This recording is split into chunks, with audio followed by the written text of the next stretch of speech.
Hi everyone and welcome to the Warhammer podcast. We're your hosts, Jack and Dan. And today we're looking at 40k factions. Which ones are the best ones? Yep, it's a good time to have a quick check of the meta, and we'll talk about, we're looking at playing a few more tournaments this year, so I thought it's a good time to look at current win rates, etc. Yeah. So we'll look at some of the best factions, why they're performing well, some of the worst factions, and what's gone wrong. And we're also going to ask a couple of questions as well, so, which I think were really interesting in terms of how helpful are these stats really? Yeah. You've picked up a couple of really interesting points, which I think will make a good discussion. Yeah, because sometimes people can get a bit too reliant, but when you dig into it, there's a few caveats that I do want to bring up. Yeah. But yeah, so obviously, where is this data from that we're talking about? So we're getting this data from stat-check.com. Yes. It's got pretty much most of the tournament stuff on there. Yeah, they draw their data from all the tournaments, which I'm guessing comes worldwide as well. It's global, not just UK. No.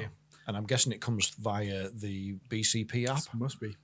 If those of you that don't play tournaments, BCP stands for Best Coast Pairings, and that's the app that almost all tournaments will use to submit your data to the tournament organisers about what factions you're playing, who's won what, etc. So it's pretty accurate data, like in terms of like detachments, armies, player count. It's pretty all there. It is. Instead of word of mouth, this is just stat driven. Yeah, it's absolutely data driven. Yeah. So if you've never used it, go and have a look at statcheck.com. It's, as Jack said, it's stat-check.com. Great website. Highly recommend it. Not sponsored, just good website. If you want to sponsor us, you can. But moving on without further ado then, so let's start with the good stuff. So the best faction, starting off at the top. Yes. And if you want to go down from here. Yeah. You want to start off? So Chaos Demons are top of the meta. I'm surprised, but not surprised by this. No, I'm not, but we'll come on to that, yeah. But they obviously because of the way the data's gathered, they can drill down into the detachments. Yeah. So Legions of Excess, which is a Slanesh Demons, that has a 68% win rate. That's massive. Yes. Now, bear in mind, we probably should have mentioned this up front, but what GW expects and wants from each faction is for its win rate to be between 45 and 55%. Class is the Goldilocks zone. Yes, which I absolutely love that name because it's just right. It's not too hot, not too cold. It's just right. That porridge is the correct temperature. Yeah. And then, 68% is obviously way out of the Goldilocks zone. Crazy. That's back in Eldar stages. That was almost exactly what Eldar was on at the start of this edition, when they're winning 2 out of 3 games, but it didn't feel like that. It felt a lot worse. It felt every game. Every game.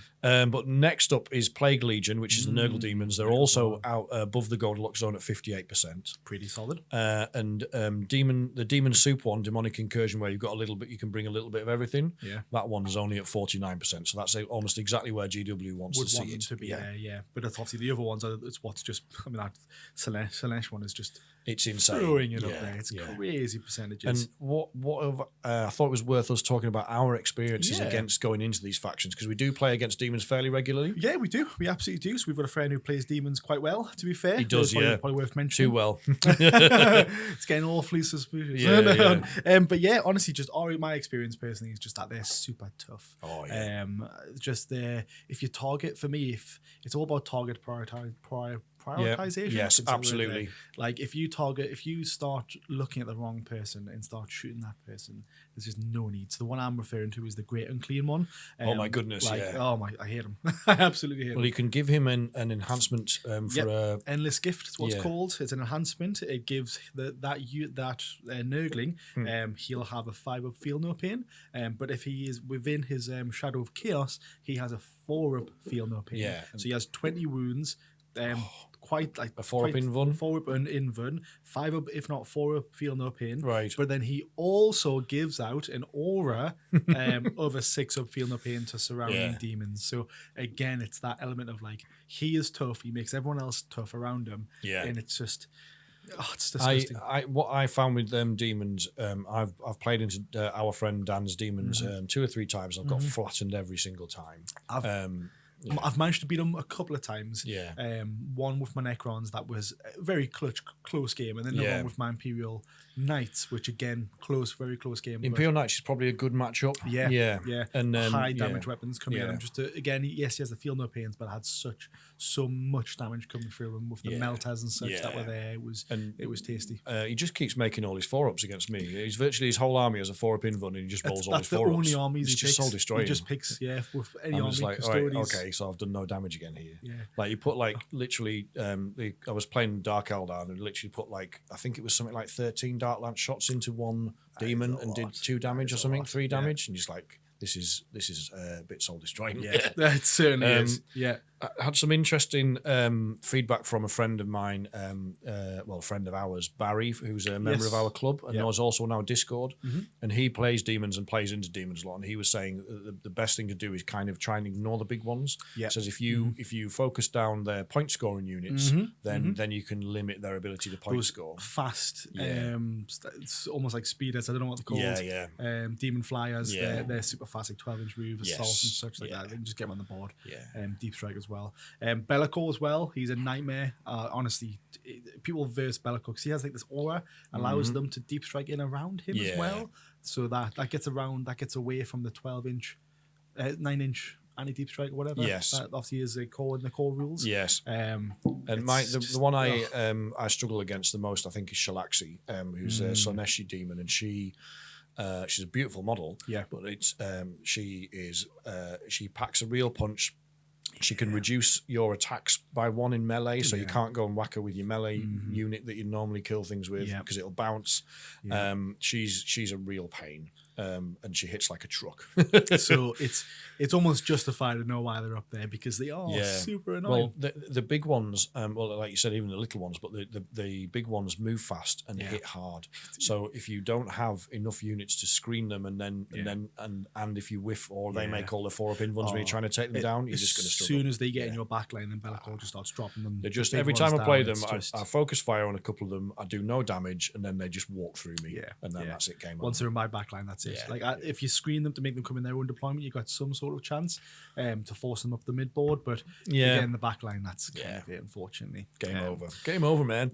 Game over, dude. Speaking of which, second in the meta, kind of pleasantly surprised me. I was happy for this one. Necrons. Yay, core faction. So should I run through this list on this one? Yes, because this one's quite interesting because we've only got one detachment that's kind of above the Goldilocks zone, and it's only just really, only just, not too bad. So the Star Shatter Arsenal. I'm not too surprised by it. So that's at a 57% win rate. Yes. We've got some other outperforming detachments, which is the Awakened Dynasty at 51%. Yeah. That has seen quite a rise from the other time we've looked at the stats before. They were nearish the bottom, but I think they've had some really good buffs recently. It's come more to the fore recently, as we're starting to see warriors and back on the table again, which is lovely.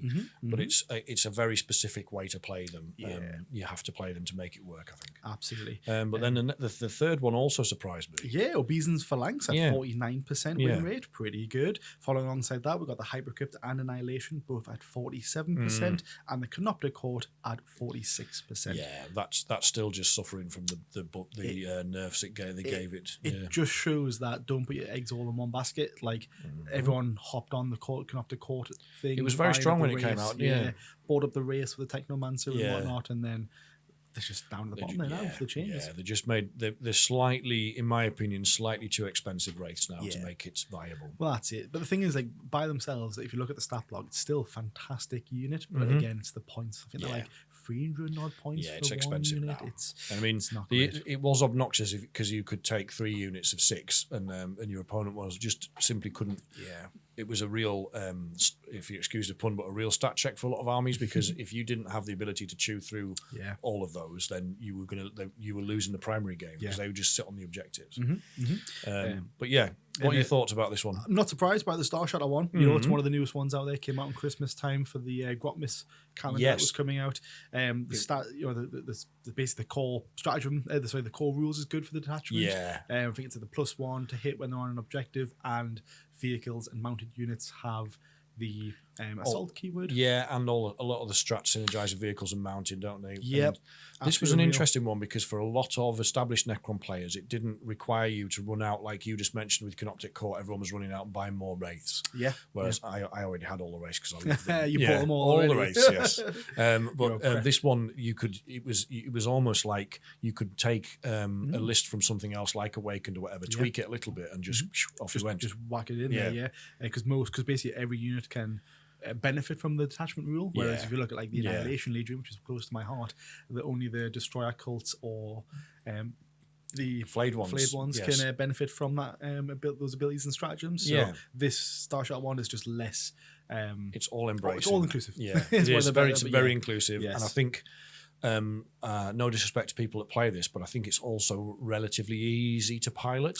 Which is good because sometimes look at the Awaken one, that's super easy. You get +1. I love it. Yeah, it keeps it simple, but again, with this one, +1 with the hit. Yeah, so it keeps it simple. And something extra. So and the strats are fairly, you don't need to be a genius to try and work out the combos and strats. There's no not so much gotcha moments, but there's no setup requirement. Yeah. If that makes sense. Most of them are either reactive or, all right, great, this happens at any phase, at any point for any unit. Yeah. So it's there's not much. There's some discussion in the Necron groups about whether this is the way to go because there's been some arguments to say that its scoring potential, particularly for secondaries, isn't good. It doesn't score well. It doesn't actually hold primary well, but it deals a lot of raw damage. Yes, it's almost +1 a hit, plus the assault makes you super fast to get around and deal the damage. Yeah. So it's tough. I like it a lot. I just think that the Annihilation Legion needs a bit more love. I'll always shout and ball until that one's at the top. That's the hill you're always going to die on. And I'm the same. I absolutely love Scorpex, and you love Flayed One. So it's the detachment that both of us like to run. At the moment, I'm running Awakened just because it's easier on the brain. I think, like you were saying, it's just no harm in that at all. There's a lot of depth to Awakened. Like you can play it as a new and inexperienced player, but the more you play it, the more you realise what you can do with it. So there's a lot of playing that. I really like. I'm massively in love with it at the moment. Yeah, it's nice. Any other thoughts for you? I think I was surprised to see Hypercrypt so low. I think similar thing to Canoptech is that was the flavour of the month, and then they nerfed it. They've nerfed it maybe slightly too much. I mean, it's in the Goldilocks zone technically, but it's not going to. It's hard to make it work. It was probably suffers from Canoptic Court. It was too high for too long. Yeah, it needs to be down there a bit more. I mean, this has actually been an amazing addition for. I don't want to jinx this, but it's been an amazing addition for Necrons because we've been We've been a strong faction for almost the whole edition. Yeah.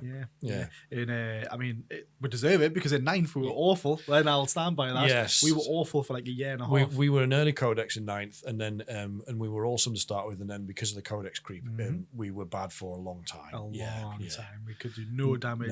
No. The only way they made us good was by giving us some easy objectives. Where you just like stood on an objective and so score points. It turns into not destroying the other opponent. It was more just survive. Survive and have bodies on the objective. But yeah, it was. It is obviously we're biased, but it's heartening for Necron players. I don't think we've got that much to complain about really because we've had options. We've got several detachments that are playable, and we've had none of them are below the Goldilocks zone. They're all technically balanced, you know. But we've had it good this edition. I like it. Move on to the third one then. So the third best out there. Yes. Now this was an interesting one. This is Deathwatch. I was really surprised to see these ones up here. Deathwatch have been one of them ones where I hear about my friend who had them and then hated them for a while and then got rid of them because they were just so bad. And then I've never seen anyone play them personally. I mean, Black Spear Task Force only has a 53% win rate, and these guys are third in the meta, which talks a lot about balance in terms of the raw percentages. This is a balanced edition at the moment, isn't it? I mean, the other detachment, the Librarius Conclave, only has a 50% win rate, so they're not good. 50, that's pretty much where it's where you want to be. But that to be third, I found that interesting. Similar to you, I think we haven't played very many Deathwatch.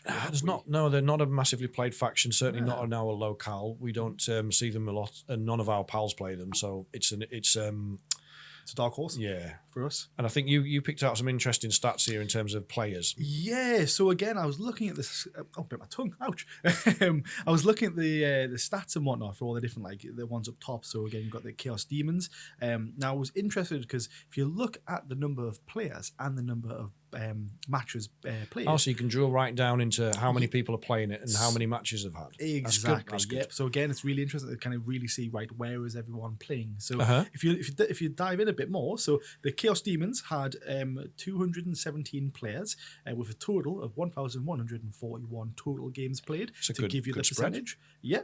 Necrons, on a similar vein, 285 players with 1,476 popular faction, yeah. Popular. Now, if you get on to the Deathwatch ones, yes, those ones have only had 61 players. So wow, a massive drop. That's a huge. That's like a quarter. Yeah. Yeah, and then a total games played of 326. Again, roughly like a quarter. Yeah. Yeah. On some, I mean, against the Necrons, it's a full 1,100 less less games. Yeah. So does that really tell us the right picture? Is kind of what's going through my mind. This is interesting. I think we'll come on to this in a second, but I think there are factions you will get when, and this has always happened. Genestealer cults have famously been one for ages. Yeah. Dark Eldar were for a long time in this edition as well, where you will get a hardcore of very experienced and skilled players that can make them work. People. Yes, I think that's the issue. They make it work, and then those little random people coming out being like, yeah, this is working well, pretty much. And it's like, no, stop. It's a bad army. I mean, let the buffs come. There's I think they're a high skill level, in my opinion. Tell us if I'm wrong in the comments, but there's a really good mix of strats for the kill teams in Deathwatch, and I think that gives them the ability to deal with with different threats. Yeah, there's very few armies that they'll face where they go, I don't know how to deal with these, and they've also got. One stratagem they've got is the basically uppy downy, which where you remove models. That's really good. That is very strong in this edition. That's why Hypercrypt for Necrons was up there because we were able to maneuver on the board and score them secondaries a lot easier than our other factions. But as you just touched on there, what I've noticed with these is they are very much, to use that Goldilocks analogy again, the porridge is either too cold or too hot. The GW can't balance them. And I think it comes back to the point you made about the size of the player base. Yeah. But they're either rubbish and at the bottom of the meta, or they're really strong. Yeah. And trying to find the middle ground is proving difficult. It really is, because again, the point I want to make going on to it, I think you happy to move on to it? Yeah, absolutely, yeah. So again, the point I want to really make about this is that the stats really tell us the correct picture, because to dwell even more into the numbers, they're fourth on the list. So the chart that I'll put on screen, you'll see is that it's Imperial agents are fourth in the list. So they're top four in the meta. 52% win rate, putting them at the fourth at the top. Yeah. However, there is only 8 people playing them. Yeah. I'll say that again. Only 8 compared to the Necrons, who had 285 people playing them. Yes. Of those 8 players, they had a total of 44 games played, putting them at fourth with 52%. Yeah. Is that really telling us the right picture? And how, this might not be a question for us to answer today, but how can Games Workshop use that data to accurately judge whether they need a buff or not? Yeah, I mean, it's fair to say we're kind of at the beginning of the, the tournament scene has seasons, just like you get with video games and stuff, and we're quite very early on in this season. Sure. So that's why there is a limited amount of data. But there will not be many Imperial Agents players still at the end of this season than when we have more data to look at. I think it's a very good point. And I mean, as mentioned before, one of my bugbears with playing Dark Eldar is Drakari have got a handful of amazing players. Skilled players, yeah. Like Scary, Canadian YouTuber's got a Scaradcast channel. You should definitely go and check it out.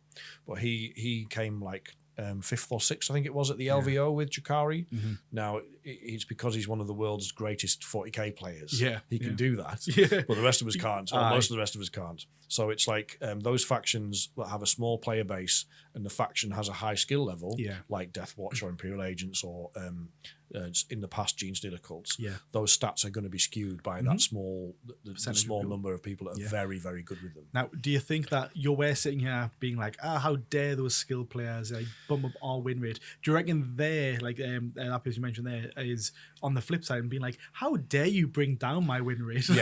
I want my win rate to be higher. How dare you do that? I mean, obviously as a competitive player, I mean, he's a very polite and lovely man. Actually, I'm on his Discord, but the fundamentals of it would be they would kind of, the good players will shrug at you and say, "Well, get good, put your reps in." Just roll better, Dan. We can demonstrate that this is what the army is capable of. So you therefore can have to elevate your skill level to kind of match us. And that's a fair comment on it. I was going to say, yeah, sure. Yeah. If they're doing it, you can do it. But it does.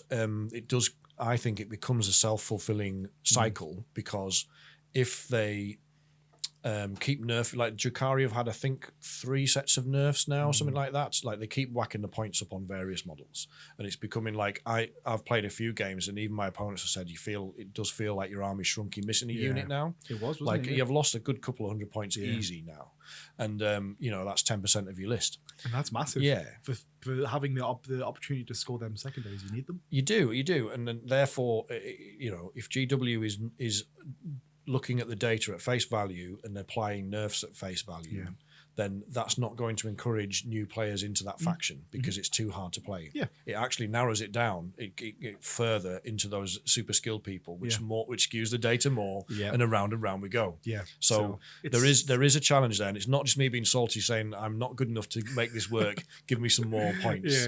I think I'm not alone. Like I'm probably in the vast majority of Dark Eldar players that are being impacted by nerfs, which are actually meant to affect a very small number of people at the top tournament level. Anyway, Windjover. Speaking of not very good, we'll talk about bottom place. It's some steep, like, to be fair. Now, to be fair, actually, we've seen worse. If I'm honest, back in 9th, we've seen people at like 29%. I'm sure we've seen people. I think really at the beginning of this edition, I think Votan were struggling to push 30% win rate. Weren't they? Yeah, they were bad. So it's nice to see that. It's not the worst we've seen it. If that's the best way of putting it. Bottom place, Sisters of Battle. Yeah. Unfortunately, sorry people out there who are fans of Sisters of Battle. Sorry, Lucy. Yeah. The only Sisters of Battle player out there. Yeah. She's the only one standing at the moment. Yep. So again, the Hollowed Martyrs. Just messed up my screen. Yeah, Hollowed Martyrs. I think they're the only one that's even close to the Goldilocks zone. Yeah, spot on the Goldilocks zone at 45%. So they're just getting in there. Everything, all the other ones are just below. Yeah. In it gets, I think one of them was what, like 22%. Yeah, 20. Yeah, the Bringers of Flame at 22% win rate. That's one of the best ones I've seen.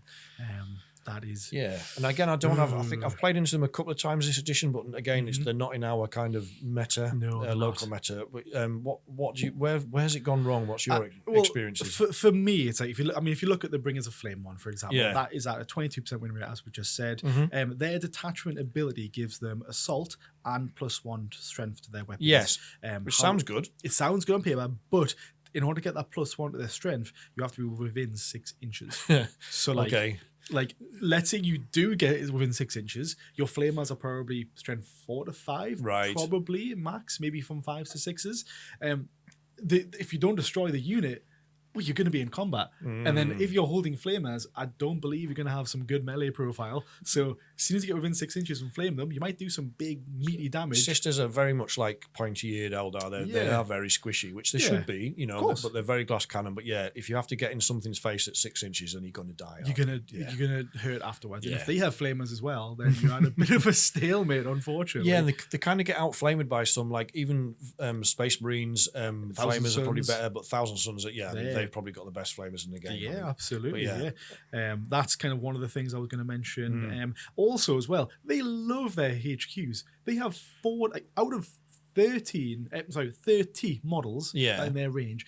14 of them are characters. That's almost half. Yeah, what are they playing at? Yeah, that does feel a little bit like padding the codex. Yeah. The variety of the units need to be a bit more fleshed out. They're almost getting on I know Death Guard have like a lot of characters as well. Yes. But they still have some good units to do other things. Sisters need a few more units to have that flexibility. Yeah, you picked out one particular element here that they lack, which is really important. It's really important in most editions, but in this edition it's big as well, isn't it? The anti-tank stuff, they just don't have very much of it. They might have 1 or 2. The Castigator, I think. I think Lucy was saying the other day. Yes.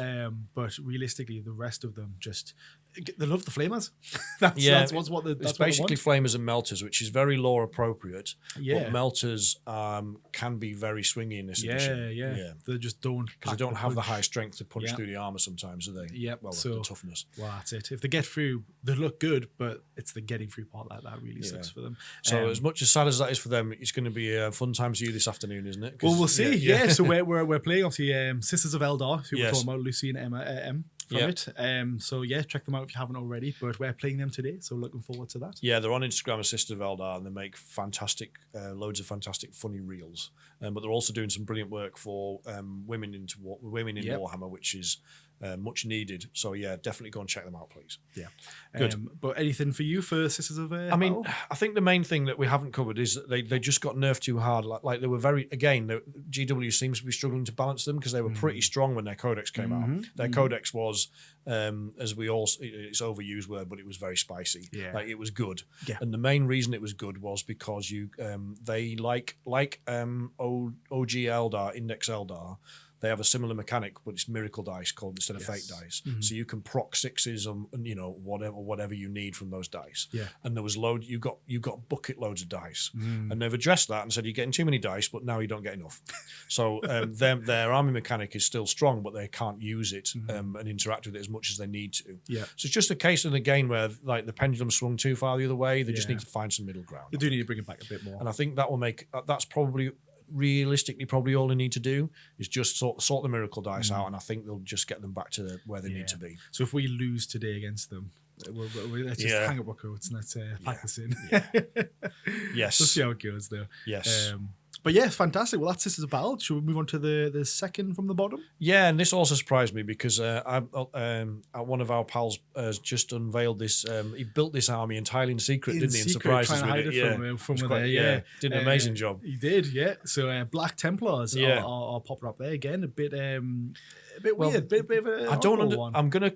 This is because I don't understand maths, but right. This is again. The point that you made earlier is brilliant on here because this is very deceptive, isn't it? It is. So it's all about the numbers. Right. So the fire. So I'll jump straight to it. So the Firestorm Assault Force that is at a win rate of 67%. So that's right up there with the win rate of Chaos Demons top faction, the Slanesh one. Exactly.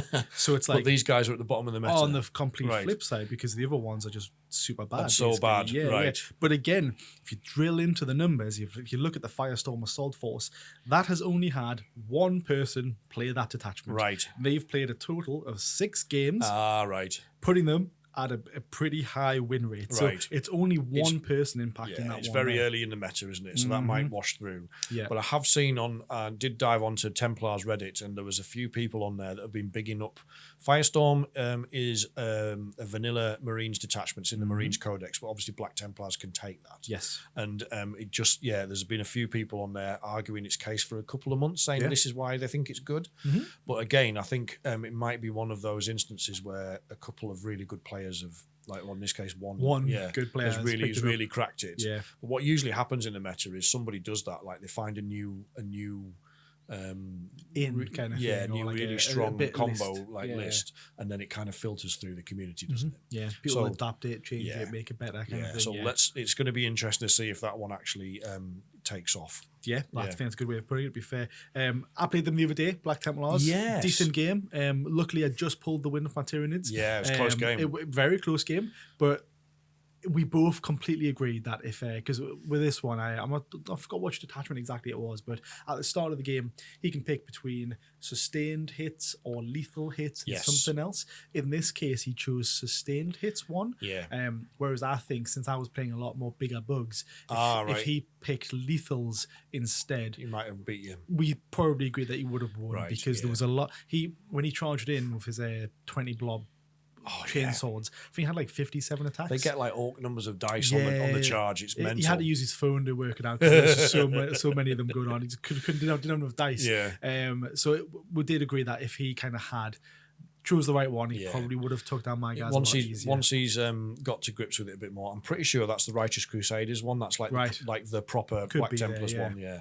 But it's I think that's a pretty strong rule. Yeah. But yeah, I think there's some good strength in the Black Templars, and I don't think it's difficult to say right now because we've got a very small sample there, but I'll be amazed if Firestorm Assault Force remains that strong. Yeah, again, it's one player. I Once would expect its win rate to come down a bit. Yeah, I think the right win rate is probably going to be like the 46, 47, 48. I mean, mark. yeah, up in the high 60s is insane, and I think also what happens in the meta is people, once they play into it, they adapt. Like you don't necessarily change the list, but they adapt how they play to counter it. Exactly. So yeah, it's that's why the meta's so fun, because it's constantly evolving. Yeah, constantly changed, which is nice. Good. But yeah, I think that's it for that one for me. Or anything else? No, I think it's just worth talking about how helpful in general the stats are, because I think it depends on how you play the game. So as much as you already pointed out that there is stats and then there is stats within the stats, I think how helpful these are for players as a whole and for like you guys at home. I think they're very helpful for regular tournament players because they're playing at that level. Yeah, I think it's still helpful for people like us in the sort of competitive casual segment. You know, we go to a few events. Yeah. But if you are just casual player, I don't think these stats are really that important. I was going to say that, yeah, for the casual person who's just wanting to have fun, these stats aren't really that important. No. Maybe they're interesting to you, but they're not so much like, don't let them dictate which army you play. Like if there's a one that you like, just make it work to what you enjoy. Similarly, for newer players, we get asked a lot, and it also pops up in our Discord. Come and join us on our Discord if you're not a member already. It's free. Yeah. But we often hear from new players, and I think all new players do this. Is like, I've just started collecting this faction. Let's say it Necrons. Yeah. I've bought the Combat Patrol. What do I buy next? And the answer is always whatever you like, mate. Because when you're new, it's more important to learn how the game plays and learn what the units do. Yeah. Buying meta units isn't going to help you, because the meta changes constantly. And even looking at this sort of stuff and being like, oh, cool, what army should I play next? Yeah. Oh, well, Space Marines are doing really well. Let me collect Space Marines. That'll always change. Yeah, unless you are a meta chasing guy. Or you have incredible amounts of spare time, like. If you went out now and dropped 400 quid on Demons, by the time you've built them and painted them, based them, and then had some practice games, the meta, they will have been nerfed. Yeah, because the data slates are coming out they're changing the game every 3 months. GW is addressing this balance issue. Yeah. So unless you can feel confident that you can build and play an entire army within 3 months, it ain't gonna happen, is it? No, not at all. Not at all. One of the things I was going to mention was the amount of factors that kind of go into getting these stats. Yeah. If you think about it. So if you think about obviously the table that we've just seen that I've had on screen a few times, in order to dictate kind of like the natural meta kind of thing, there's just so many things to account for. If I just run down this list, you've got to have a good play style, you've got to have a good player, you've got to have a good army, you've got to have a good strats, good units, cheap units, good terrain. Yeah, very important. Good matchups during the tournament and good synergies, all to make a really good army. Yeah. Or to get an army to where it is in that meta, and there's loads of other factors I'm probably not even taking into account. Yes, but again, player experience. Yeah, exactly. Yeah, it's just fundamentally there's just so many things to make or to get an army to where it's at in that list. So don't think that it's at the top, that must be the best army. It's like, no, it's like it depends on, again, who's playing it, how many people are playing it is another factor involved. Yeah, it really is. I think you can't take the faction win rates at face value either. No. So you've got to drill down into the detachments for the first. So at first glance, like Necrons, as we just talked about near the top, Sisters at the bottom, that would sound like it would be a very imbalanced game. Yeah.